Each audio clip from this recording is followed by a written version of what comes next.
అయ్యయ్యో, ఏంటండి ఇది? అలా కింద పడుకున్నారేంటి? బెడ్ మీద పడుకోండి, లేవండి. వద్దు సీత, నేనిక్కడే పడుకుంటాను. ఎందుకండి? బయట చూసావా, నా తమ్ముడు బాలు నేల మీద పడుకొనున్నాడు. వాడికక్కడ శిక్ష విధించి ఇక్కడ మాత్రం నేను హాయిగా ఎలా నిద్రపోతాను?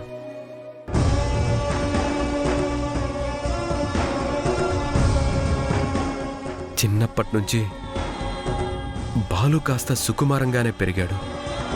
చిన్న కష్టం కలిగినా తట్టుకోగలిగేవాడు కాదు. అలాంటి వాణ్ణి ఈ చలిలో దోమలు కుడుతుంటే ఇంటి బయట కటిక నేల మీద పడుకోమని నేను ఆర్డర్ వేశాను. పాపం వాడెంత కష్టపడుతున్నాడో ఏమో సీత. మీరు కారణం లేకుండా ఏ పని చేయరు కదండి. అత్తమ్మకి మన మీద కోపం వచ్చేలా చేయడం మన ముఖ్య ఉద్దేశమైనా బాలుని ఆ తాగుడికి దూరం చేయడం కూడా అవసరమే కదండి. నిజంగా బాలు ఈ మధ్య ఎక్కువగా తాగుతున్నాడు. ఆ డీపీ దగ్గరుండి బాలుని చెడగొడుతున్నాడండి. అసలు దానివల్లే మనకు ఈ ఇంటికి దూరం అవుతున్నాడు. మీరిలా పనిష్మెంట్ ఇవ్వడం బాలు మంచికే కదండి. ఏది ఏమైనా నా వల్ల బాలు నరకం చూస్తున్నాడు. వాడి కష్టాన్ని తీర్చలేకపోయినా కనీసం వాడితో పాటు ఆ కష్టాన్ని బాధని నేను అనుభవిస్తాను. ఏమండి, నిజంగా మీరు ఎంత మంచివారండి. రాము అని పేరు పెట్టుకున్నందుకు ఆ రాముడంత గొప్పగా మీ తమ్ముళ్ళని ప్రేమిస్తున్నారు. ఈ అయోధ్య నిలయాన్ని కాపాడడం కోసం మీరెంతో కష్టపడుతున్నారు. పడుకోండి.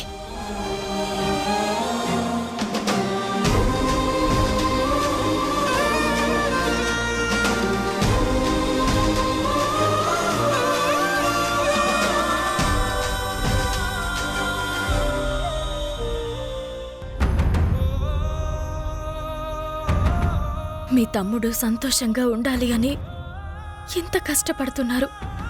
కానీ బాలు మిమ్మల్ని బయటికి పంపించాలని చూస్తున్నాడు. నిజంగా మీలాంటి అన్నని దూరం చేసుకుంటే ఆ బాలు దురదృష్టవంతుడవుతాడు. ఈ అయోధ్య నిలయం అనాథ అయిపోతుందండి.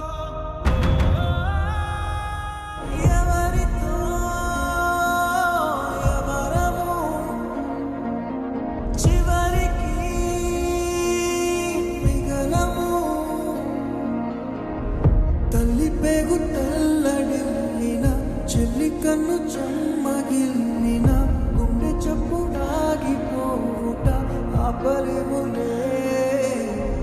ననలగా పరువు మోసిన అన్నవయ్యి దారి వేసిన. నీకంటే నాకే హక్కుంది, ఎందుకంటే నేనే అసలు కొడుకుని.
Ha